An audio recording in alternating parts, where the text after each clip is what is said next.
Hello, good afternoon, students.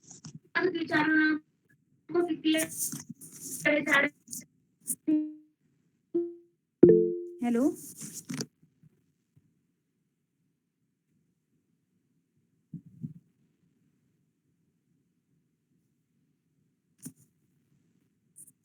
Now we start with the chapter number 5, regular expressions. Okay. तो CSS में हमें आज का जो टॉपिक पढ़ना है. Yes, very good afternoon to all. Yashashri, Siddheshwari, Uma, Ashwini, Saili. Regular expression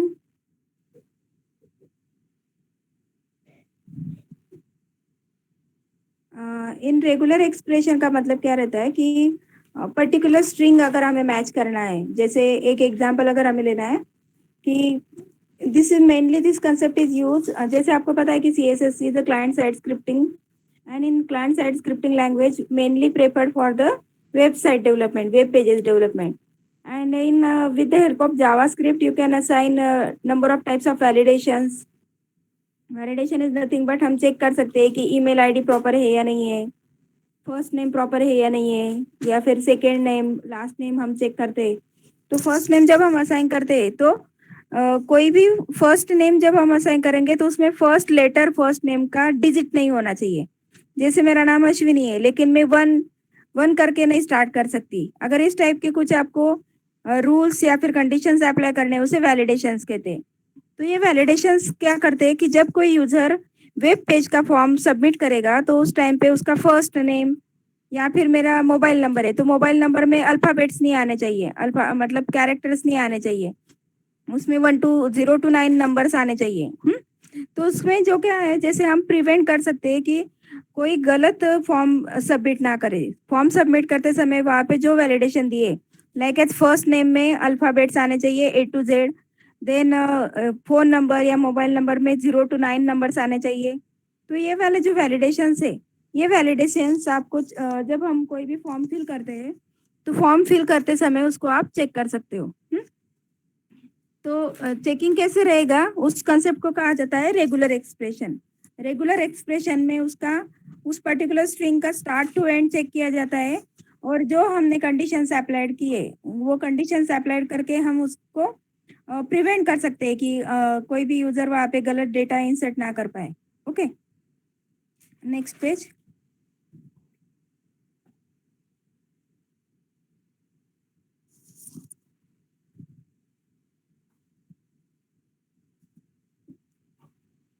then first concept is that what is regular expression.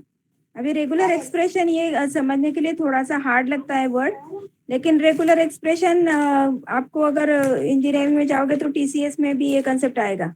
TCS करके एक कंसेप्ट है, सब्जेक्ट है, उसमें भी ये वाला कंसेप्ट आएगा आपको. तो ये वाला कंसेप्ट क्या रहता है, रेगुलर एक्सप्रेशन का मतलब क्या है कि string matching concept, matching digit matching. जब हमें कोई वैलिडेशन देना है तो उस टाइम पे हमें स्ट्रिंग को मैच करना पड़ता है कंडीशंस के साथ.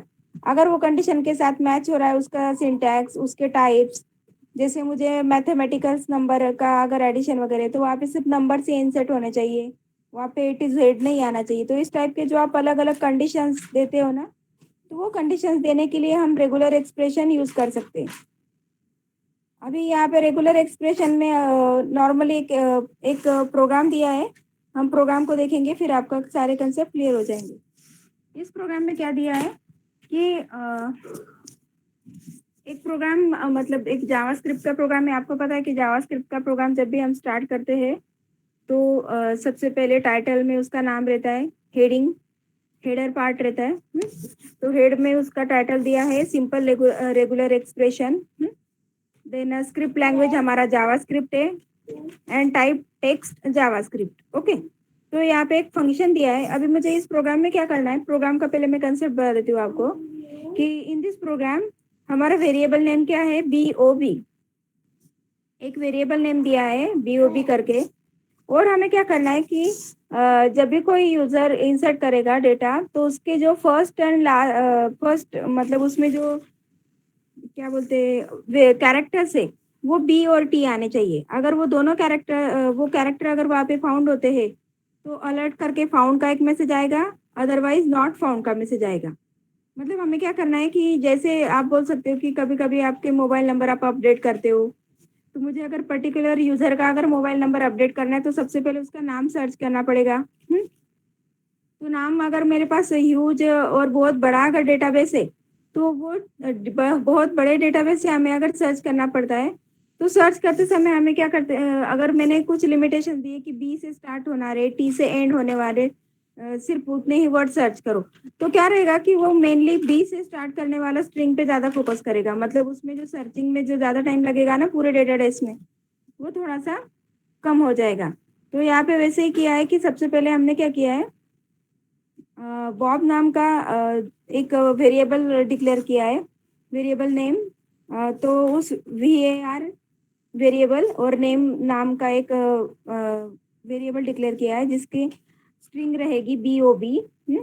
और RE करके एक वेरिएबल डिक्लेयर किया है जहाँ पे स्लैश से स्टार्ट होता है और स्लैश से एंड होता है। जब भी आप रेगुलर एक्सप्रेशन पढ़ोगे तो रेगुलर एक्सप्रेशन नॉर्मली ये स्ट्रिंग मैचिंग के लिए यूज़ किया जाता है कि हमें स्ट्रिंग मैच करना है, और उस स्ट्रिंग मैच करने के बाद उसमें अगर कोई कंस्ट्रेंट लगाने की इस टाइप का स्ट्रिंग होना चाहिए, इस टाइप का स्ट्रिंग नहीं होना चाहिए, या फिर क्रेडिट कार्ड नंबर जब होते हैं आपके एटीएम का अगर आप देखते हो एटीएम कार्ड के ऊपर आपके 3 ग्रुप्स रहते हैं 4-4 के, या फिर क्रेडिट कार्ड के आपके 4-4 के 4 ग्रुप्स रहते हैं 4-4 डिजिट के। तो ये वाले जो है ना ये कंस्ट्रेंट्स है। तो ये वाले कंस्ट्रेंट लगाने के लिए हम रेगुलर एक्सप्रेशन यूज कर सकते हैं। तो सेम वे यहाँ पे क्या किया है कि regular expression is always start with back slash and and with back slash. और जो ओपनिंग और क्लोजिंग ब्रैकेट है इसका मतलब ये रहता है कि ओपनिंग क्लोजिंग ब्रैकेट में जो भी वर्ड्स आएंगे वो जहाँ पे मैच होगा तो आपको अलर्ट में फाउंड मैसेज प्रिंट करना है, अदर एल्स आपको नॉट फाउंड का मैसेज प्रिंट करना है। तो ये वाला रेगुलर एक्सप्रेशन जो है फंक्शन है। और इस फंक्शन में क्या किया है उसका पार्ट नीचे दिया है। तो इतना हेडर वाला पार्ट था, हेडर में सिर्फ हमने क्या किया, एक रेगुलर एक्सप्रेशन लिखा है और वहाँ पे 2 वेरिएबल डिक्लेयर करके उसको फाउंड और नॉट फाउंड। अलर्ट का मतलब क्या रहता है, एक अलर्ट बॉक्स प्रिंट होगा, उसमें आपके सामने फाउंड या फिर नॉट फाउंड का मैसेज आपके सामने डिस्प्ले होगा। नेक्स्ट पेज में देखो उसका, नेक्स्ट पेज, ये देखो नेक्स्ट पेज में उसका मेथड दिया है। इस मेथड में क्या है कि सबसे पहले हम इनपुट लेंगे रन रेगुलर एक्सप्रेशन, और उसकी वैल्यू भी रन रेगुलर एक्सप्रेशन। जो वैल्यू इनपुट करने वाले उसका एक बटन रहेगा नीचे, टेक्स्ट में आपने जो भी वैल्यू इंसर्ट की उसके नीचे एक बटन होगा, टाइप बटन, और उसकी क्लिक इवेंट पे रेगुलर एक्सप्रेशन का आपका फंक्शन कॉल होगा। तो रेगुलर एक्सप्रेशन जब आपका कॉल होगा तो रेगुलर एक्सप्रेशन क्या चेक करेगा कि जो भी स्ट्रिंग अभी करंटली इंसर्ट किया है उसका स्टार्टिंग बी और टी इसमें से कोई वर्ड उसमें है या नहीं है वो चेक करेगा। तो जब आपने क्या किया है, एक बटन क्रिएट किया है, उसमें रेगुलर एक्सप्रेशन के क्लिक इवेंट, मतलब उस बटन के क्लिक इवेंट पे रेगुलर एक्सप्रेशन फंक्शन को कॉल किया है, और फंक्शन कॉल होने के बाद फंक्शन क्या चेक करेगा, उसके रेगुलर एक्सप्रेशन को चेक करेगा। The regular expression start with slash and and with slash and opening closing bracket means that उसमें वो 2 कैरेक्टर आने चाहिए। तो यहाँ पे अभी वैसे ही दिया था, तो यहाँ पे रेगुलर एक्सप्रेशन कॉल होगा। आपने ऑलरेडी वैल्यू क्या दिया है, BOB, बॉब नाम का आपने वेरिएबल नेम डिक्लेयर किया है। तो यहाँ पे क्या होगा, सबसे पहले the regular expression is located the regular expression function, and वो क्या करेगा, उस फंक्शन को ढूंढने के लिए हेडर पार्ट में जाएगा। हेडर पार्ट में जाने के बाद वहाँ पे एक बैक स्लैश से आपने एक उसको कंस्ट्रेंट दिया है, कंडीशन दिया है, तो वो बैक स्लैश से उसको स्टार्ट होगा आपका RE regular expression. Opening and closing bracket के बीच में उसको 2 वर्ड्स मिल रहे हैं, B एंड T। अभी बॉब का जो नाम है, वो बॉब का नाम कहाँ से स्टार्ट हो रहा है, starting with the letter B। तो यहाँ पे आपका लेटर मैच हो रहा है। तो यहाँ पे उसके बाद क्या होगा, टेस्ट मेथड कॉल होगा, और टेस्ट मेथड में आपने अलर्ट बॉक्स मतलब एक मैसेज बॉक्स आपके सामने प्रिंट होगा जहाँ पे फाउंड या नॉट फाउंड आएगा। तो B और T ही दिया था हमने कंस्टेंट, और B में से बॉब का नाम B से स्टार्ट हो रहा है, वहाँ पे आपका स्ट्रिंग मैच हो गया। जहाँ पे भी आपका स्ट्रिंग मैच हुआ वहाँ पे आपका क्या आंसर आएगा, अलर्ट बॉक्स आएगा एंड फाउंड वाला मैसेज आपके सामने प्रिंट होगा। तो ये पहला वाला रेगुलर एक्सप्रेशन का सिंपल प्रोग्राम है। नेक्स्ट,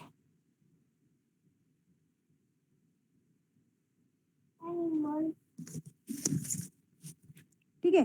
तो यहाँ पे क्या होगा कि हमने फर्स्ट बी में भी बी आ रहा है ना, तो बी आने के बाद उसका रेगुलर एक्सप्रेशन का जो स्ट्रिंग मैचिंग वाला कंसेप्ट है वो ट्रू हो जाता है।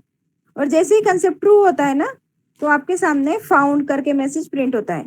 अगर आपका regular expression matching string matching वाला कंसेप्ट यहाँ पे मैच नहीं होता है, फॉल्स अगर आंसर आता है, फॉल्स आंसर आने के बाद इसका मतलब क्या रहता है कि वहाँ पे नॉट फाउंड का मैसेज आएगा। अभी लैंग्वेज किस तरह से रहता है रेगुलर एक्सप्रेशन का, तो थोड़ा सा समझने के लिए हार्ड है रेगुलर एक्सप्रेशन के लैंग्वेज, लेकिन उसके कुछ स्पेशल कैरेक्टर्स और सिंबल्स देके आप रेगुलर एक्सप्रेशन डिक्लेयर कर सकते हो।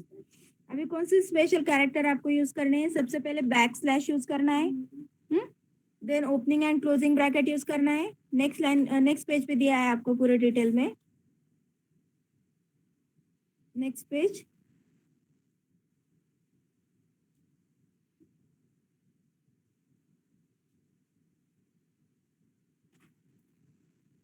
देखो यहाँ पे बी और टी का दिया था कंसेप्ट, मैंने आपको ऑलरेडी एक्सप्लेन कर दिया कि बैक स्लैश से स्टार्ट होता है और बैक स्लैश पे एंड होता है।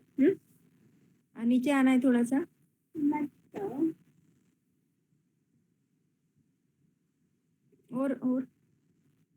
और नीचे।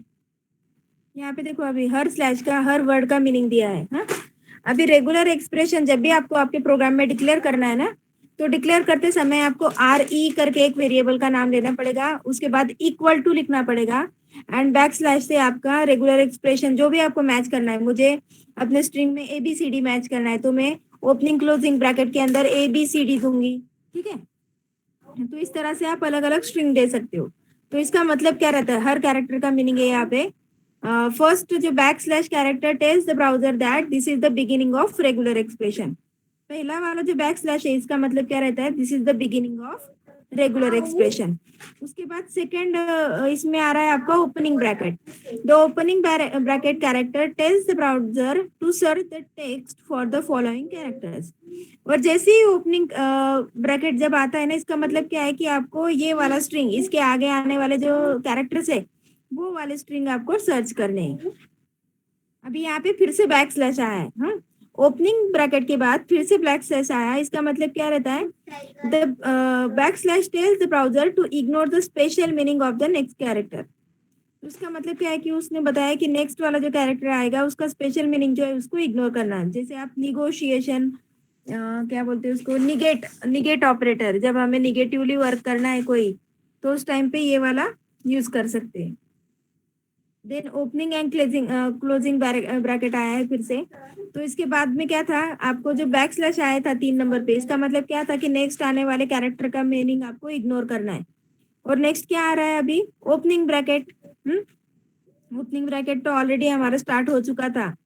तो यहाँ पे इसका मतलब क्या है कि ये वाले इसको कंसिडर नहीं करना है, इसको ब्राउजर में सर्च नहीं करना है। ओके, तो नेक्स्ट आया आपका क्लोजिंग ब्रैकेट। तो क्लोजिंग ब्रैकेट का मतलब क्या रहता है, इसके बाद कोई भी कैरेक्टर नहीं है जो आपको स्ट्रिंग मैचिंग के लिए यूज करने हैं। और लास्ट में आता है एंड ऑफ रेगुलर एक्सप्रेशन। अभी देखो इसमें सिंपल लॉजिक ये है कि ओपनिंग और क्लोजिंग ब्रैकेट हमेशा आएगा। उसके पहले बैक स्लैश आएगा। तो बैक स्लैश देखो इस वाले ऊपर वाले सिंटेक्स में अगर आप देखोगे तो 2 बैक स्लैश आए हैं, ओपनिंग और क्लोजिंग ब्रैकेट आया है, लेकिन बीच में एक बैक स्लैश और ओपनिंग ब्रैकेट आया है। तो वो बैक स्लैश क्या बता रहा है, जो 2 ब्रैकेट के बीच में जो 2 वर्ड्स आ रहे हैं ना, 3 और 4 नंबर का, तो 3 नंबर का जो बता रहा है ना, जो वो वाला बैक स्लैश है, इसका मतलब क्या है कि इसके आने वाले जो नंबर नेक्स्ट कैरेक्टर है उसको इग्नोर करना है। उसका जो भी स्पेशल मीनिंग है उसको इग्नोर करना है। और 4 नंबर क्या बता रहा है कि इग्नोर करना है, मतलब हमें पहले ही बता दिया कि इसको इग्नोर करना है। तो उसका मतलब जो वहाँ पे कैरेक्टर दिया है, ये अगर आपको कहीं भी अगर स्ट्रिंग में मिलता है तो उसको कंसिडर नहीं करना है। मतलब हमारे स्ट्रिंग में मैंने पहले से ही अगर ब्रैकेट दे दिया और उसके बाद ABCD लिखा, तो ऐसे आने वाले स्ट्रिंग में उस ओपनिंग वाले ब्रैकेट को इग्नोर करना है, मतलब कंसीडर नहीं करना है, स्ट्रिंग मैच करते समय उसको कंसीडर नहीं करना है। ओके, एक दो प्रोग्राम देखेंगे तो और आपके कंसेप्ट क्लियर होते जाएंगे। नेक्स्ट नेक्स्ट ये देखो, अभी ये स्पेशल कैरेक्टर से इस तरह से हम डिक्लेयर करते हैं रेगुलर एक्सप्रेशन। स्पेशल कैरेक्टर में सबसे पहला वाला जो है ना, tells the browser to ignore the special meaning of the following character. Ignore करना है। अगर आपको लगता है कि ये वाले कैरेक्टर्स अगर आ रहे और अगर ये आए तो उसको इग्नोर अगर करना है। कभी कभी हमें क्या रहता है कि डॉलर, जैसे ईमेल आईडी में हमारा डॉलर आता है, @ आता है, या फिर कुछ स्पेशल कैरेक्टर आते हैं। तो स्पेशल कैरेक्टर अगर आ रहे हैं तो मुझे अगर इस तरह से स्ट्रिंग मैचिंग का देना है कि वहां पे अगर स्पेशल कैरेक्टर आएंगे तो उनको इग्नोर करो, सिर्फ मुझे कैरेक्टर्स मैच करने, ABCD मैच करना है, उसके स्पेशल कैरेक्टर को कंसिडर नहीं करना है, इग्नोर करना है। तो उस टाइम पे हम बैकस्लैश देके जिन जिन कैरेक्टर को आपको इग्नोर करना है उनका लिस्टिंग आप दे सकते हो। उसके बाद एक और दिया है, beginning of a string negation operator. Negation मतलब उल्टा, मतलब अभी ये निगेशन ऑपरेटर मैंने दिया और उसके बाद ABCD दिया। तो ABCD नॉर्मली हम क्या करते हैं कि स्ट्रिंग मैचिंग के लिए यूज करते हैं रेगुलर एक्सप्रेशन, लेकिन मैंने निगेशन और ABCD लिखा तो इसका मतलब क्या रहता है, जहाँ पे ABCD नहीं है ऐसे वाला स्ट्रिंग, मतलब उल्टा काम करना है हमें। नॉर्मली हम क्या करते हैं कि ये वाला पिछला जो प्रोग्राम गया वहां पे मुझे B और T मैच करना था, तो उसमें क्या आया, पहले बैकस्लैश आए दोनों और ओपनिंग क्लोजिंग ब्रैकेट में BT आया। लेकिन अगर मुझे उसका उल्टा प्रोग्राम लिखना होता कि B और T नहीं आना चाहिए, तो B और T के पहले आपको निगेशन का ऑपरेटर ये ड्रॉ करना पड़ेगा। ये देखो, ये जो है ना छोटा सा कैप, ये निगेशन ऑपरेटर है। तो ये अगर आप ऑपरेटर B और T के पहले दोगे तो इसका मतलब क्या है कि जिस स्ट्रिंग में B और T नहीं है उनको कंसिडर करना है। Okay, then next is the end of string. अगर आपको कभी कभी चेक करना है कि ये स्ट्रिंग का एंड है या नहीं है, हाँ, जब कभी कभी आप देते हो ना .com is the end of the string, तो .com से एंड हुआ कि नहीं, मुझे ईमेल आईडी को वैलिडेशन देना है, तो उस टाइम पे मैं क्या यूज करूंगी, dollar end of the string check करूंगी, और end of the string .com है या नहीं उससे हमें पता चल जाएगा। जिसके एंड में .com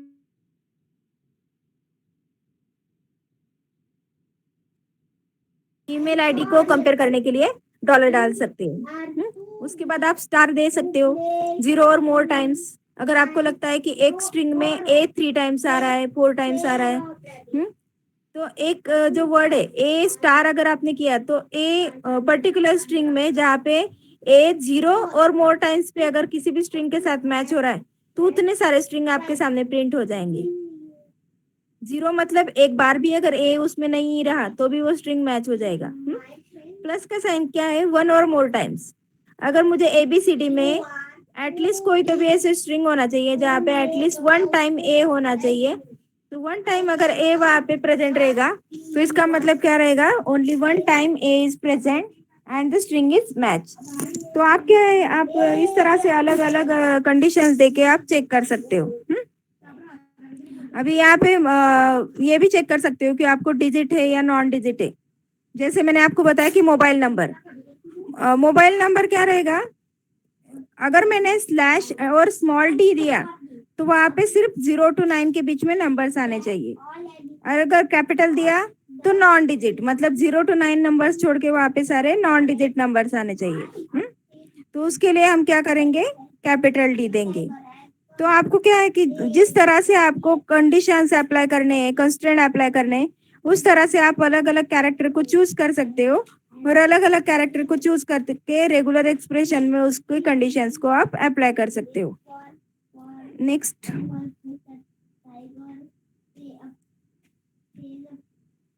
कभी कभी आप ये भी चेक करोगे कि टैब दिया है, स्पेस है या नहीं है, या फिर अपर केस में है, अंडरस्कोर है या नहीं है उसमें। जैसे स्मॉल w अगर दिया तो एनी लेटर, नंबर और अंडरस्कोर। तो इसमें से अगर आपको चेक करना है कि उस स्ट्रिंग में कोई भी लेटर भी आना चाहिए, नंबर भी आना चाहिए और अंडरस्कोर भी आना चाहिए, तो ये इसके लिए आप स्मॉल w दोगे। और कैपिटल डब्ल्यू अगर दिया तो एनी कैरेक्टर अदर देन, उसके उल्टा भैया, उसमें लेटर भी नहीं होना चाहिए, नंबर भी नहीं होना चाहिए और अंडरस्कोर भी नहीं होना चाहिए, मतलब स्पेशल कैरेक्टर्स ओनली। वैसे ही एक दिया है देखो नीचे, ओपनिंग क्लोजिंग ब्रैकेट में A B C D E. A B C D E का मतलब क्या रहता है? A character set that match any one of the enclose character. इसमें से कोई एक भी अगर कैरेक्टर मैच हो गया तो वो स्ट्रिंग को वो कंपेयर करके मैच फाउंड आएगा आपका। अभी आप ये मैच कब करोगे? नॉर्मली रेगुलर एक्सप्रेशन कब काम में आता है? कि जब आपको किसी का मोबाइल नंबर अपडेट करना है, या फिर कभी कभी आप करते हो कि आपका एड्रेस अपडेट करते हो, तो कुछ आपको डिटेल्स अगर अपडेट करने हैं तो उस टाइम पे हमें क्या करना पड़ता है? सबसे पहले उस पर्सन का नाम, फर्स्ट नेम मैच करना पड़ता है ना। फर्स्ट नेम मैच करते हैं, या फिर कभी कभी उसका मोबाइल नंबर अपडेट करने के लिए मोबाइल नंबर मैच करते हैं। तो regular expression is mainly use for string matching concept. तो सबसे पहले ये इजीली सर्च होने के लिए हम स्ट्रिंग मैचिंग के करने से पहले उसको कोई कंडीशन या कंस्ट्रेंट दे सकते हैं। कंडीशन या कंस्ट्रेंट देने के बाद क्या होगा कि एप्रोप्रिएट स्ट्रिंग ही आपको फाउंड होगा, जहाँ पे जितने कैरेक्टर्स आपने दिए उतने कैरेक्टर्स या अल्फाबेट होने वाले, और रिमेनिंग वाले वहां पे नहीं आएंगे। मतलब अपडेट या फिर कोई रिप्लेसमेंट अगर करना है तो एप्रोप्रिएट पोजीशन पे ही होगा। यहाँ पे अगर देखो नीचे लाइन पे दिया है आपको negation operator A B C D E, a character that does not match any one of the enclosed character। जिस स्ट्रिंग में ए बी सी डी ई में से कोई भी कैरेक्टर मैच नहीं होगा उतने स्ट्रिंग आपके आउटपुट में डिस्प्ले होंगे। तो नॉर्मली रेगुलर एक्सप्रेशन का मेन फोकस ये है कि जब आप कोई फॉर्म फिल करते हो या फिर कोई आप सबमिट करते हो, तो मतलब एडमिशन का फॉर्म है तो एडमिशन के फॉर्म फिल करते समय आपके फर्स्ट नेम में नेम ही आना चाहिए। किसी भी स्टूडेंट ने वहाँ पे 1 2 3 4 नहीं डालना चाहिए। तो ये वाले जो कंस्ट्रेंट्स है, ये जो वैलिडेशन है, ये आप क्या कर सकते हो कि जब यूजर फॉर्म फिल करेगा तो फॉर्म फिल करते समय ही उसकी चेकिंग होते जाएगा कि वहाँ पे सिर्फ कैरेक्टर ही आए हैं तो ही वो डेटा सबमिट होगा, नहीं तो वहाँ पे कोई एरर मैसेज आना चाहिए। तो ये क्या है, नॉर्मली स्ट्रिंग मैचिंग वाला जो कंसेप्ट है ना, ये मेनली आपका वेबसाइट पे जब आप कोई डिटेल्स फिल करते हो उस टाइम पे ये यूज किया जाता है। Next page.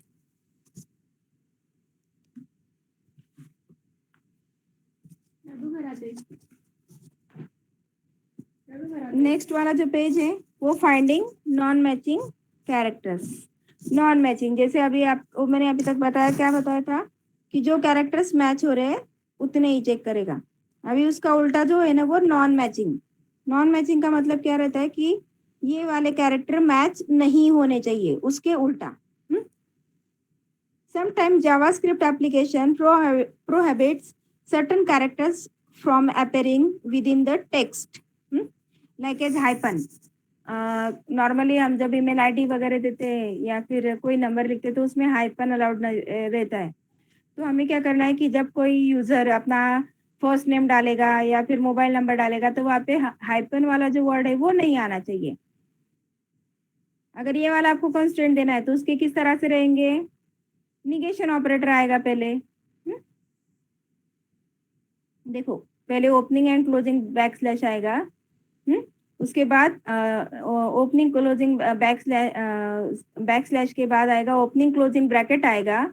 और मुझे कौन सा नहीं चाहिए कैरेक्टर, जब हम नो के बारे में बात करते हैं तो निगेशन का ऑपरेटर आएगा। निगेशन मतलब छोटा कैप या फिर बैक स्लैश, और उसके बाद क्या दिया है? हाइपन। तो in this case the browser is asked to determine whether the text does not contain hyphen। तो इसका मतलब क्या है कि वहां पे हाइपन नहीं होना चाहिए। समझ में आ गया? नेक्स्ट पेज नोट देखो, नोट देखो। It is important that you know that exactly, it is important that you know exactly what you are telling the browser to do so that you can properly interpret the browser response to your regular expression। अभी ये क्या कर रहा है कि ये normally regular expression क्या करता है कि tells the browser to that properly interpret the browser response. मतलब रिस्पॉन्स मतलब क्या है? जो यूजर सबमिट करता है फॉर्म्स उसे रिस्पॉन्स कहते हैं। ओके, तो रिस्पॉन्स का मतलब ये रहता है कि जब भी हम कोई एक्सप्रेशन फिल कर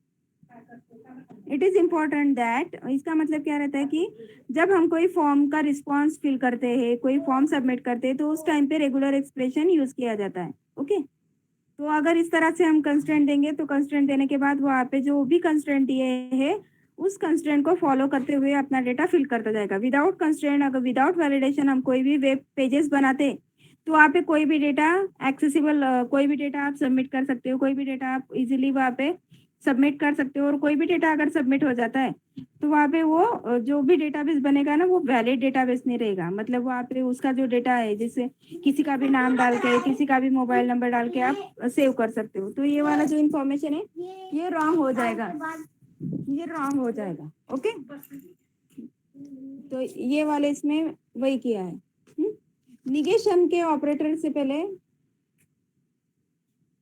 देखो, suppose you wrote the following regular expression, the browser didn't find the hyphen in the text, the browser respond with false. इसका मतलब क्या है कि अगर आपको हाइपन नहीं मिला, हाइपन नहीं मिला तो वो फॉल्स को रिप्लाई करेगा।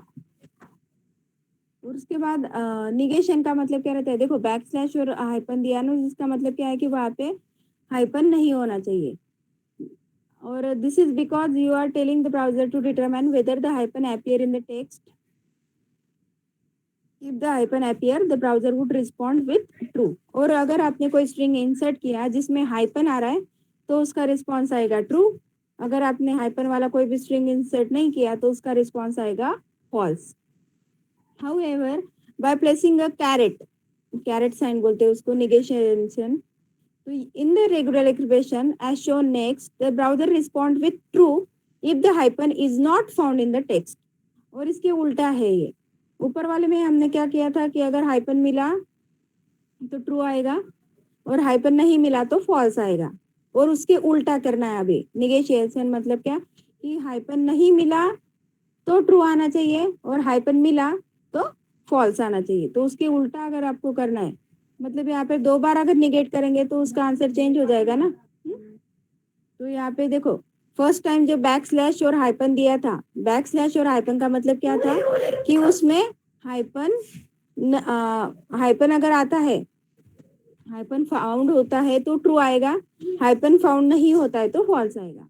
तो मतलब हम क्या कर रहे हैं, हाइपन पे फोकस कर रहे हैं। हाइपन फाउंड होता है तो वहां पे ट्रू आएगा, लेकिन उसको अगर निगेट कर दिया तो उसके उल्टा हो जाएगा कि हाइपन नहीं मिला तो ट्रू आएगा और हाइपन मिला तो फॉल्स आ जाएगा। मतलब this is totally opposite of previous one. Next,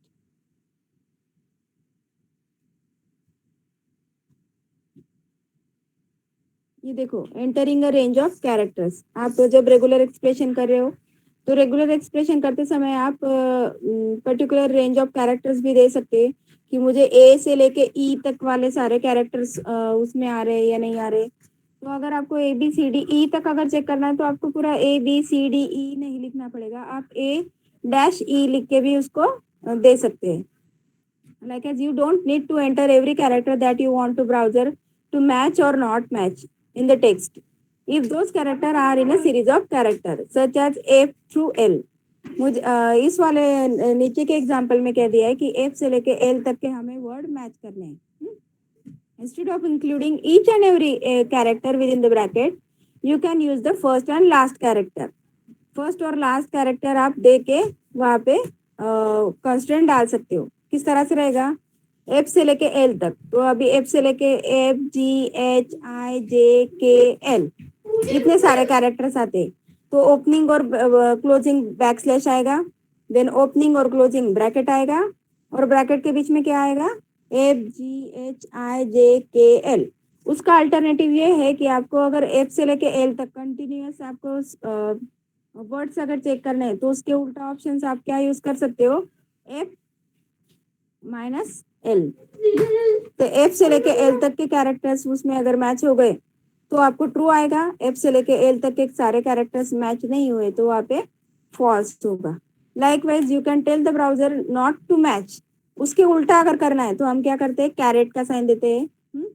carat का साइन दिया तो उसके उल्टा, मतलब जहाँ पे एफ एल प्रीवियस वाले में हम क्या चेक करे थे कि एफ से लेके एल तक के कैरेक्टर उसमें आने चाहिए, उसके उल्टा अगर किया तो एफ से लेके एल तक के कैरेक्टर उसमें नहीं आने चाहिए, नहीं आने चाहिए, इसका मतलब निगेशन। निगेशन के लिए हम क्या देते हैं हमेशा, कैरेट। तो यहाँ पे सेम वे एक कैरेट का साइन दिया है, और कैरेट के साइन के बाद हमने क्या लिखा है, एफ माइनस एल। तो ये रेंज ऑफ कैरेक्टर्स है। इतना समझ में आ रहा है आपको, ये वाला एग्जांपल समझा एफ और एल का, यस और नो?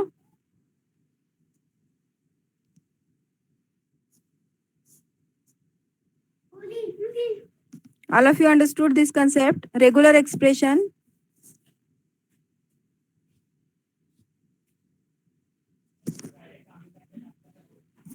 तो रेगुलर एक्सप्रेशन मेनली क्या रहता है कि स्ट्रिंग को मैच करने के लिए आप अलग अलग कंडीशंस दे सकते हो। उसका एक एग्जांपल दिया था ना, उस एग्जांपल में आप आर के सामने अलग अलग दे सकते हैं। Matching digits and non digits.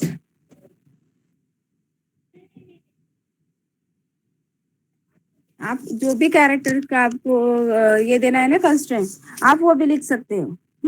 अगर आपको वोवेल्स के लिए प्रोग्राम लिखना है कि जहाँ पे वोवेल्स आ रहे उसको फाउंड करना है, तो उसके लिए आप आर के बाद ब्रैकेट में ओपनिंग क्लोजिंग ब्रैकेट स्लैश के बाद ओपनिंग क्लोजिंग ब्रैकेट में लिख सकते हो AEIOU। तो जहाँ जहाँ पे भी वो मैच होगा, या फिर उसका उल्टा उल्टा भी दे सकते हो, कैरेट साइन दे के भी आप उसको दे सकते हो। तो मतलब आपको अगर देना है कि वोवेल्स फाउंड हो रहे हैं तो स्ट्रिंग मैच का प्रोग्राम बना रहे हो, या फिर उसके उल्टा प्रोग्राम बना रहे हो कि जहाँ पे वोवेल्स नहीं मैच हो रहे, तो उसके लिए आपको कैरेट साइन देना पड़ेगा। ठीक है, आप you can use for any types of regular expression. Now matching with the digits and non digit. जैसे मैंने आपको बताया कि मोबाइल नंबर अगर सेव करना है तो मोबाइल नंबर में कैरेक्टर आने ही नहीं चाहिए, और मोबाइल नंबर में कैरेक्टर नहीं आने चाहिए तो लास्ट आपको मैंने एक टेबल बताया था, वहाँ पे कैपिटल डी और स्मॉल डी था। तो कैपिटल डी और स्मॉल डी का मतलब क्या रहता है, ये देखो अभी यू कैन जैसे अभी मोबाइल नंबर में non digits number, non digit मतलब ABCD नहीं आने चाहिए। तो नॉन डिजिट नंबर्स के लिए यहाँ पे दो फैसिलिटी दिया है कि आप या तो /D स्मॉल या फिर कैपिटल डी दे सकते हैं। उसमें उल्टा मतलब क्या रहता है कि आप कैरेट साइन दे के कैपिटल डी दे सकते हैं। You can have the browser to check whether the text has digit और नॉन डिजिट। अभी आपको डिजिट और नॉन डिजिट चेक करना है। The regular expression must contain either small D और capital D depending on whether the browser to search for the text for digit और non digit. अभी मुझे क्या चेक करना है, सिर्फ डिजिट चेक करने की, उसमें सिर्फ डिजिट आने चाहिए। तो डिजिट आने चाहिए तो उसके लिए मेरा किस तरह से रहेगा, डिजिट आने चाहिए इसके लिए मेरा रेगुलर एक्सप्रेशन ऐसे रहेगा, ओपनिंग बैकस्लैश और उसके बाद क्लोजिंग बैकस्लैश, और उन दोनों के बीच में आएगा स्मॉल डी, स्लैश करके स्मॉल डी लास्ट लाइन पे लिखा है। देखो इस पे अभी मैंने ओपनिंग और क्लोजिंग ब्रैकेट नहीं दिया है। ओपनिंग क्लोजिंग ब्रैकेट कब देते हैं, जब आपको कोई कैरेक्टर्स मैच करने, कोई स्ट्रिंग अगर मैच करना है तो उस स्ट्रिंग को मैच करने के लिए, उस स्ट्रिंग को मैच करने के लिए आपको ओपनिंग क्लोजिंग कैरेक्टर देने पड़ते हैं। लेकिन जब आपको कोई डिजिट मैच करना है, डिजिट मैच करना है, तो डिजिट मैच करने के लिए वहाँ पे सिर्फ स्लैश और डी देना पड़ता है, स्मॉल डी ओनली। तो वहाँ पे ओपनिंग क्लोजिंग ब्रैकेट देने की जरूरत नहीं है। उसके उल्टा आप ये भी कर सकते हो, इसके लिए एक सॉल्यूशन भी आप अलग से यूज कर सकते हो। आप मुझे एक आंसर बताओ, अभी जिन लोगों को समझा होगा वो बराबर से आंसर देंगे।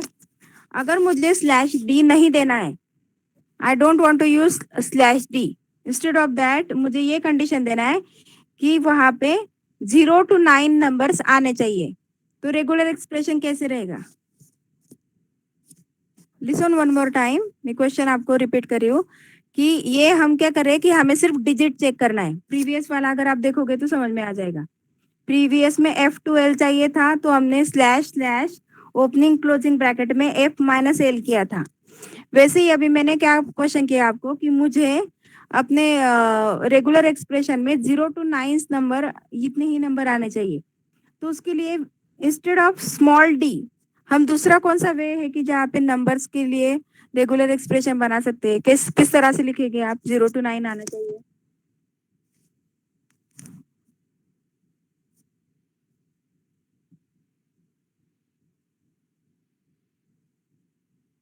मजकूर आपने आंसर जो है मैंने 1 to 9 नहीं 0 to 9 बोला था, और आपने बैक स्लैश दिया है 1 के पहले भी। 1 के पहले बैक स्लैश नहीं आएगा। बैक स्लैश अगर दिया ना, इसका मतलब क्या रहेगा? उसके उल्टा, मतलब वहाँ पे 1 to 9 नंबर्स नहीं होने चाहिए। हमें क्या चाहिए? वहाँ पे 1 to 9 numbers, sorry 0 to 9 numbers होने चाहिए। आंसर के आसपास है आपका, लेकिन करेक्ट नहीं है। Yes, Aditya correct answer. अगर आपको 0 to 9 नंबर्स डिजिट चेक करने हैं और डिजिट चेक करना है और उस जगह पे आपको स्मॉल डी यूज नहीं करना है, तो उस टाइम पे हम स्मॉल डी की जगह पे क्या यूज करेंगे? डायरेक्टली ओपनिंग क्लोजिंग ब्रैकेट के अंदर 0 to 9 लिखेंगे, या फिर 0 1 2 3 4 5 6 7 8 9 ऐसे पूरे 9 लिखेंगे। ऐसे पूरे 9 तक आप लिख सकते हो। स्मॉल डी अगर लिखा तो वहाँ पे डिजिट एग्जिट्स होंगे। कैपिटल डी अगर लिखा, इसका मतलब क्या है? वहाँ पे डिजिट्स नहीं होंगे। तो अगर कैपिटल डी अगर लिखा तो वहाँ पे 0 to 9 नंबर्स छोड़ के सारे कैरेक्टर्स आप कंपेयर कर सकते हो, नॉन डिजिट नंबर्स।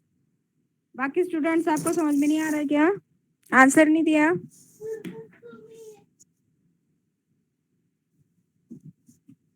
अभी तक जितना पढ़ा है उसमें अगर कोई डाउट है तो मुझे पूछो आप। मैं स्टार्टिंग से जितना हुआ है ना थोड़ा सा फास्ट में रिकॉल कर सकती हूँ।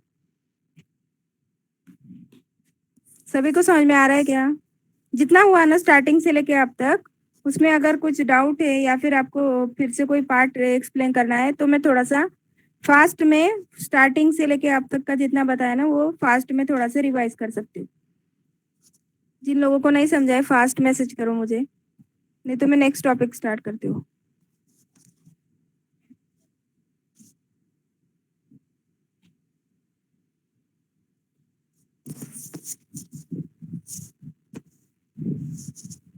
स्टूडेंट्स बाकी वाले सुन रहे हैं क्या?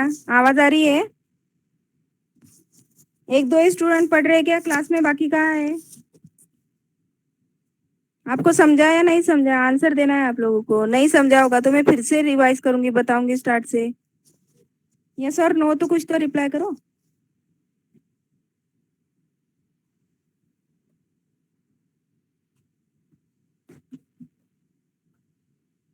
ये जो कैरेट का साइन है मस्कुर, वो कैरेट का साइन निगेशन के लिए यूज होता है। निगेशन मतलब उसका उल्टा। अगर आपको 0 to 9 नंबर्स नहीं चाहिए, तो 0 to 9 नंबर्स अगर नहीं चाहिए ना, तो उसके पहले हमें क्या करना पड़ेगा? बैक स्लैश देना पड़ेगा, और उसके बाद ओपनिंग क्लोजिंग ब्रैकेट के अंदर एक छोटा सा कैरेट साइन देके 0 to 9 लिखना पड़ेगा। 0 - 9, 0-9। तो 0 - 9 या फिर -9 का मतलब क्या रहेगा? कि जिसमें 0 से लेके 9 के नंबर्स नहीं है। कैरेट मतलब निगेटिव, उसके अपोजिट बोल सकते हो। जैसे निगेशन में AEIOU, ये आपको अगर चाहिए तो आपने क्या बोला कि opening closing bracket, back slash आएगा पहले, उसके बाद ओपनिंग क्लोजिंग ब्रैकेट आएगा और ब्रैकेट में आप AEIOU लिखोगे। लेकिन अगर मुझे AEIOU ये वर्ड्स नहीं चाहिए, नॉट, निगेशन, आपको ये 3 टाइप के ऑपरेटर्स पता है ना, एंड और नॉट, तो उसमें का नॉट का मतलब क्या रहता है? Negative side, negation, opposite. तो अपोजिट उसके उल्टा अगर करना है, जो लिखा है उसके उल्टा अगर करना है तो उस टाइम पे हम कैरेट का साइन देते हैं। कंसेप्ट समझा?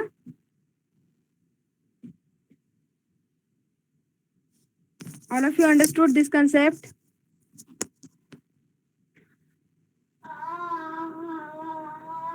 Next page.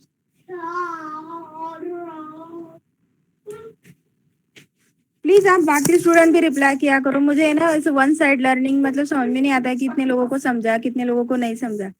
एटलीस्ट बीच में कुछ मैसेज या फिर कुछ यस मैम, नो मैम, या फिर प्लीज रिपीट, ऐसे कुछ मैसेज डालना कि मतलब मैं उतना तो भी पार्ट जो चल रहा है ना ऐसे वन साइड मैं सिर्फ बता रही हूँ, आप लोग सुन रहे हैं नहीं सुन रहे वो समझ में नहीं आता है। Now the next topic, okay. तो यहाँ पे -d कैपिटल अगर -d लिख सॉरी बैकस्लैश और डी, कैपिटल डी अगर दिया तो capital D symbol is use to tell the browser to search for any non digit. जैसे मैंने आपको बताया था कि स्मॉल डी भी अगर दिया स्मॉल डी तो इसका मतलब क्या रहता है, वो डिजिट को सर्च करता है। और कैपिटल डी अगर दिया तो नॉन डिजिट को सर्च करता है। नॉन डिजिट मतलब 0 to 9 नंबर छोड़ के। मतलब ABCD आएगा, स्पेशल कैरेक्टर आएंगे, स्पेसेस आएंगे। Okay, then browser return true if non digit is found. और ब्राउजर कब रिटर्न ट्रू करेगा, अगर उसको नॉन डिजिट नंबर्स मिले तो वो ट्रू रिटर्न करेगा। अदरवाइज जैसे टेलीफोन नंबर, मैंने अभी आपको एग्जांपल दिया ना कि टेलीफोन नंबर या मोबाइल नंबर को वैलिडेशन देना है मुझे, तो उस टाइम पे हम वैलिडेशन क्या देंगे, स्मॉल डी का, कि वहाँ पे सिर्फ डिजिट्स होने चाहिए। और मुझे अगर फर्स्ट नेम लास्ट नेम में अगर वैलिडेशन देना है तो मैं वहाँ पे कैपिटल डी का वैलिडेशन दूंगी कि वहाँ पे सिर्फ नॉन डिजिट्स मतलब सिर्फ कैरेक्टर्स आने चाहिए। Okay, then matching punctuation and symbols.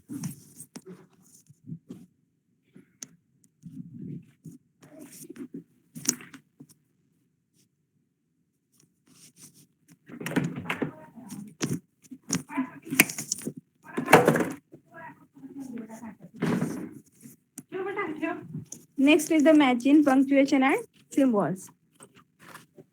You can have the browser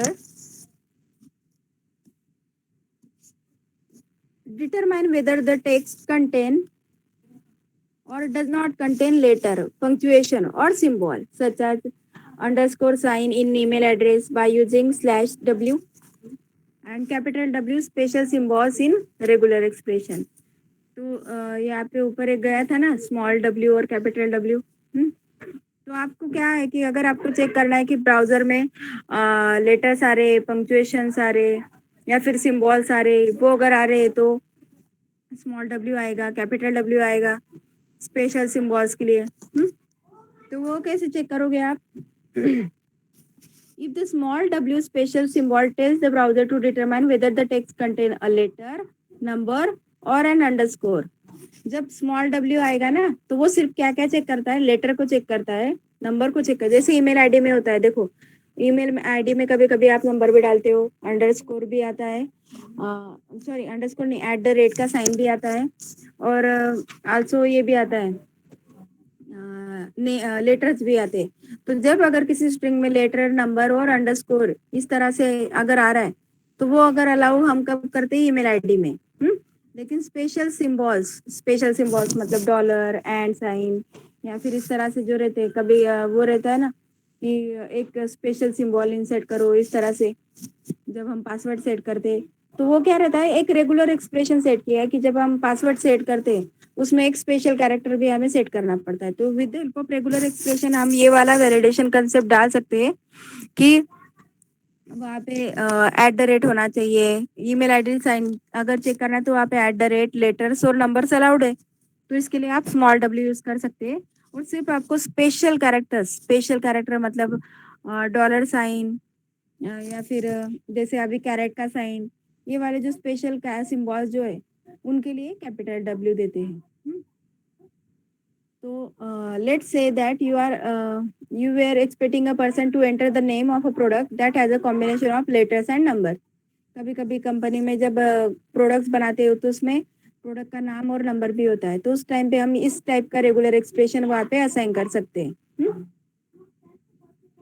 तो उस टाइम पे अभी आपने जो वर्ड यूज किया है, तो whether the product number has entered into the form on your web page contain a symbol।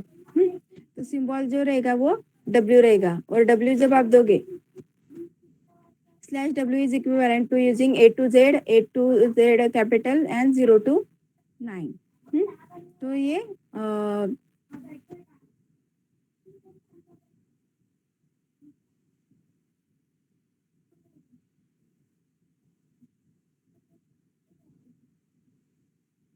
जब हम कैपिटल W देते हैं तो वहाँ पे ना वो अलाउ करता है, A to Z को अलाउ करता है, कैपिटल A to Z को अलाउ करता है, 0 to 9 को अलाउ करता है, और उसके बाद जो स्पेस रहता है ना, स्पेस ये जो लास्ट वाला दिया है ना उसको अलाउ करता है।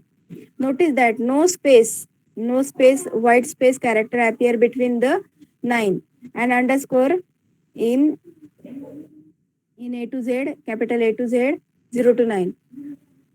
कभी कभी कॉमन एरर कब आता है कि हमने अगर ये अलाउड किया ना स्पेस, तो वो स्पेस को कंसिडर करता है, मतलब कभी कभी हम नंबर इंसर्ट करते समय उनके बीच में स्पेसिंग अलाउड नहीं होना चाहिए एक्चुअली, तो हम अगर वहाँ पे स्पेस अगर दे दिया इस तरह से अगर लिखा ना, तो वहाँ पे एरर आता है।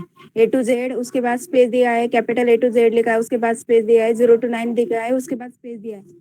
तो कभी कभी हम मोबाइल नंबर डालते समय अगर मैंने इस टाइप का वैलिडेशन सेट किया कि A to Z small, A to Z capital, 0 to 9 small, तो इनके बीच में अगर मैंने स्पेस देके वो कंडीशन अप्लाई किया, तो इसका मतलब क्या है कि मोबाइल नंबर को स्पेस भी आप अलाउ कर रहे हो। तो ये वाले जो एरर्स है ना, ये वाले एरर्स आपको अलाउ मतलब नहीं करने हैं। हाँ?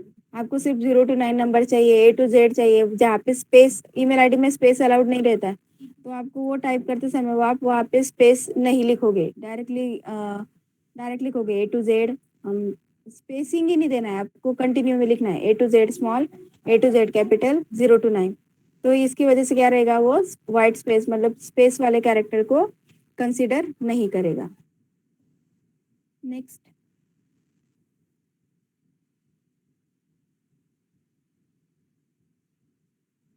Matching word, you might want the browser to search for a particular word within the text. अभी particular word within the text अगर आपको मैच करना है, तो word is defined by the word boundary and that is the space between the two words. अगर आपको देखो अभी कोई वर्ड है और उसमें से हमें मैच करना है, उसके बीच में स्पेस भी आता है, तो वर्ड बाउंड्री हमें सेट करके उसमें हम यूज कर सकते हैं। और वर्ड बाउंड्री के लिए बैक स्लैश बी वाला सिंबल यूज होता है। Next page,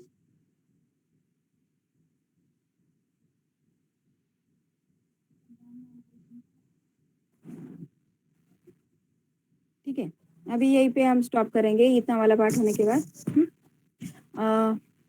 Small b special symbol as a space between the two words. You need to use small b backslash b special symbol in regular expression if you want the browser to search for a word. The first slash b represent the space at the beginning of the word and the second represent the space at the end of the word. तो अभी देखो ये Bob का word दिया है, हाँ, एक example दिया है। अगर आपको कोई जब हम एक बहुत बड़ा स्ट्रिंग होता है, स्ट्रिंग के अंदर माय नेम इज, तो माय के बाद स्पेस रहता है, नेम के बाद स्पेस रहता है, इज के बाद स्पेस होता है, then my name is Bob, तो बॉब लास्ट में आ रहा है। तो कभी कभी अगर आपको ये पूरे स्ट्रिंग में एक छोटा सा टेक्स्ट जो है वो हमारा बॉब मैच हो रहा है, तो हमें वो क्या है कि पूरे की पूरे स्ट्रिंग में जब मैं बॉब मैच कर रही हूँ, तो उसके पहले भी स्पेस था और उसके बाद में भी स्पेस था। अगर आपको बाउंड्री देना है कि उसके पहले स्पेस अलाउड है और लास्ट में भी स्पेस आ सकता है, सिंगल अगर कैरेक्टर अगर बॉब है तो वो मैच हो जाएगा, लेकिन एक पूरे बहुत बड़े स्ट्रिंग में से हमें बॉब अगर मैच करना है, like as my name is Bob, तो उसमें से बॉब के स्टार्ट होने से पहले भी स्पेस आता है और बाद में भी स्पेस आता है। तो ऐसे वाले कंडीशन में, ऐसे सिचुएशन में आप क्या करोगे, बाउंड्री सेट करोगे कि पहले भी एक स्पेस आएगा और लास्ट में भी एक आएगा। तो यहाँ पे सेम लिखा है, बैक स्लैश आया है और बैक स्लैश के बाद क्या आया, slash B slash B slash B, पहला वाला क्या है, starting with space, then B O B word जो आपको सर्च करना था, एंड लास्ट स्लैश बी का मतलब क्या है, एंडिंग विथ स्पेस। तो ये आपका एंड हुआ बॉब कैरेक्टर के बाद और लास्ट में बैक स्लैश। अभी इस वाले एग्जाम्पल में ओपनिंग और क्लोजिंग ब्रैकेट क्यों नहीं आया, उसका आंसर बताओ। ये वाला जो एग्जाम्पल लिखा है ना, slash slash slash backslash B Bob, then again backslash B and slash, तो इस वाले कंसेप्ट में, ये वाले एग्जाम्पल में ओपनिंग और क्लोजिंग ब्रैकेट क्यों नहीं आया, आंसर दो मुझे, कितने लोगों को समझा है।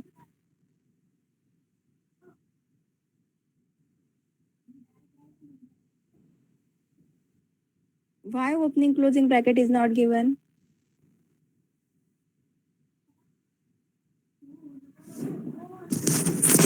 किसी के भी पास आंसर नहीं। इसका आंसर ये है कि आप लोगों का पहला, तो इसका मतलब ये है कि आपको आपका ध्यान नहीं है। ये पहले ही इसमें नो, सिंगल कंडीशन नहीं है। इसमें क्या रहता है कि जब आपको ओपनिंग और क्लोजिंग ब्रैकेट जब हम देते हैं ना, Kalpak can you please take to the first first example, first practical जो था, पहला ही जो एग्जांपल था बी और टी का।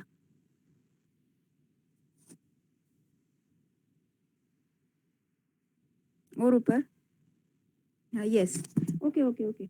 यहाँ पे देखो ऊपर, हाँ यहाँ पे देखो R E is equal to slash then opening bracket B T closing bracket and slash.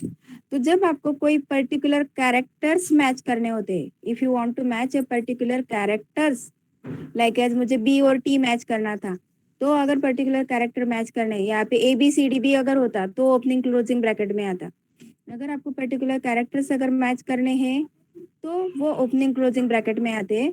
लेकिन जो लास्ट वाला कंडीशन अभी मैंने बताया बॉब में, वहाँ पे हम क्या करें कि उसमें हम स्ट्रिंग मैच कर रहे हैं। क्या कर रहे हैं कि एक टेक्स्ट में से हम एक वर्ड मैच करें जहाँ पे पहले एक स्पेस है और बाद में एक स्पेस है। यहाँ पे हम क्या कर रहे हैं, स्टार्ट और एंड के वर्ड नहीं मैच कर रहे थे। तो जब आपको वर्ड मतलब कोई कैरेक्टर्स अगर मैच नहीं करने होते ना, लाइक एक और एग्जांपल होगा नीचे, ये देखो अभी यहाँ पे सिर्फ बी और टी मैच करना था, उसकी जगह पे आप ए बी सी डी भी दे सकते थे। जब आपको सिर्फ कैरेक्टर्स मैच करने होते हैं तो उस टाइम पे उसको ओपनिंग क्लोजिंग ब्रैकेट में देते हैं। लेकिन मुझे कैरेक्टर के साथ जब स्पेस भी मैच करना है, कि पहले उसका स्पेस है बाद में भी स्पेस आएगा और उसके बाद उसके बीच में बी ओ बी, सिर्फ बॉब के लिए मुझे वो प्रोग्राम बनाया है मैंने। यहाँ पे सारे बी और टी के लिए प्रोग्राम बनाया कि जहाँ पे जितने भी बी से नाम स्टार्ट होने वाले हैं, जितने भी टी से नाम स्टार्ट होंगे, जहाँ जहाँ पे पी टी आएगा बी आएगा, वो जहाँ पे भी मैच होगा वो प्रोग्राम सभी को कंसिडर करेगा इस वाले एग्जाम्पल में। लेकिन जो प्रीवियस वाला एग्जाम्पल है ना, वो मैंने सिर्फ एक ही स्ट्रिंग के लिए यूज किया है जिसका स्ट्रिंग का नाम है बॉब। तो वहाँ पे हम स्पेसिफिक सिर्फ बॉब लिखा है मैंने, वहाँ पे कैरेक्टर्स नहीं लिखे, मतलब वहाँ पे ऑल कैरेक्टर्स नहीं आएंगे। सिर्फ बॉब आएगा। धीरे धीरे नीचे लो, एक मिनट।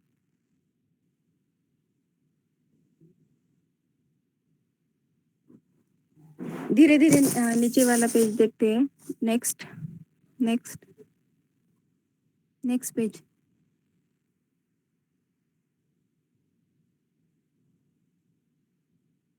Next page, next. ये देखो F12, जब हमें कोई कैरेक्टर्स मैच करने होते हैं, अभी मुझे एफ से लेके एल तक के सारे कैरेक्टर्स मैच करने हैं, कि जहाँ पे भी एफ से लेके एल तक के बीच में अगर कैरेक्टर्स आएंगे तो मतलब मेरे के पास पूरा कैरेक्टर का सेट है या फिर सिंगल कैरेक्टर है, जो बी से स्टार्ट होने वाले सारे, एफ से स्टार्ट होने वाले सारे, जी से स्टार्ट होने वाले सारे। तो जहाँ पे भी एफ जी एच आई जे के एल इसमें से एक भी कैरेक्टर मैच हुआ तो वो स्ट्रिंग इसका आंसर आउटपुट में ट्रू आएगा। लेकिन मुझे क्या करना है कि नंबर ऑफ कैरेक्टर के सेट को नहीं मैच करना है, मुझे पर्टिकुलर सिर्फ बॉब को चेक करना है कि जहाँ पे बॉब वर्ड आएगा और जिसके पहले स्पेस होगा और बाद में स्पेस आएगा। Means I am just focusing on the Bob word only. That's why उसमें ओपनिंग और क्लोजिंग ब्रैकेट नहीं आया। ओपनिंग क्लोजिंग ब्रैकेट जब आपको characters, number of characters, number of times अगर चेक करना है, पर्टिकुलर अल्फाबेट्स अगर आपको पर्टिकुलर अल्फाबेट्स आ रहा है कि नहीं, सिर्फ मुझे बी अगर चेक करना होता तो मैं उसको ब्रैकेट में दे देती कि जहाँ पे बी आ रहा है उस वाले स्ट्रिंग में स्पेस आना चाहिए। लेकिन हम बी को नहीं चेक करें, हम बॉब को चेक करें विथ स्पेस, दैट टाइम वहाँ पे opening closing bracket is absent. समझ में आ रहा है कि ये आंसर?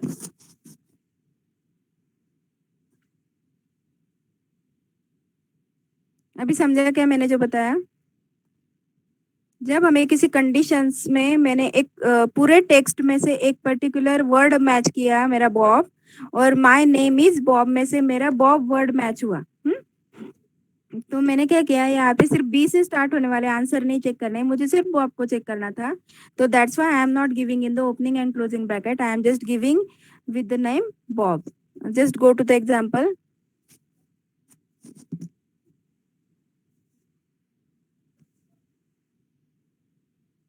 जो चल रहा था एग्जाम्पल वो ओपन करो अभी।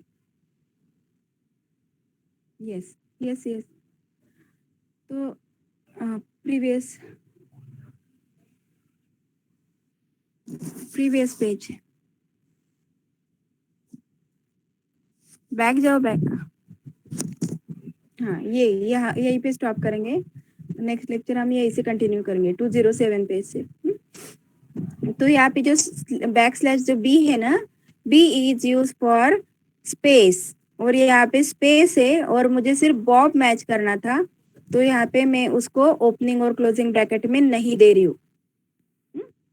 अगर मैं ओपनिंग क्लोजिंग ब्रैकेट में बॉब अगर देती, तो जितने भी स्ट्रिंग्स है जहाँ पे कैपिटल बी मैच हो रहा है, जहाँ पे ओ मैच हो रहा है, जहाँ पे बी मैच हो रहा है, जितने भी स्ट्रिंग्स होते हैं जहाँ पे बी मिलता है, जहाँ पे ओ और बी मिलता है, वो सारे के सारे स्ट्रिंग्स वहाँ पे आ जाते हैं, और मुझे पूरे स्ट्रिंग नहीं चाहिए थे। आई am just focusing on the Bob word, that's why I am using this POB. Okay, देखो वही आंसर दिया है कि अगर आपने इस तरह से दिया होता ओपनिंग क्लोजिंग ब्रैकेट में, तो बॉबी नाम का वर्ड भी इसके साथ मैच हो जाता, BOBBY। तो सीरीज ऑफ वर्ड जहाँ पे BOB मैच होगा, बॉब वर्ड मैच होगा, उसने ही यहाँ पे आंसर ट्रू आएगा, रिमेनिंग वाले के आंसर ट्रू नहीं आएगा। Be sure to use the lowercase small b because the uppercase b signifies that there is no word boundary। अगर कैपिटल बी अगर दिया तो वहाँ पे नो वर्ड बाउंड्री, मतलब उसका बाउंड्री को कंसिडर नहीं करते, उसके आगे और पिछले वाले के स्पेस को कंसिडर नहीं करते। अगर कैपिटल बी दिया तो, स्मॉल बी अगर दिया तो उसके पहले और लास्ट में आने वाले स्पेस को भी कंसिडर करते, while matching the particular string with, अगर आपको पर्टिकुलर एक वर्ड को मैच करना है कि given string my name is Bob में से अगर मैच करना है, तो उस टाइम पे आपको बाउंड्री के चेक करनी पड़ती है। बाउंड्री मतलब पूरे स्ट्रिंग में से आप बाउंड्री चेक करके स्पेस के साथ उस स्ट्रिंग को मैच करते हो। ओके, तो आई होप आप लोगों को लेक्चर समझ में आया होगा। सभी को समझा क्या आज की कंसेप्ट रेगुलर एक्सप्रेशन?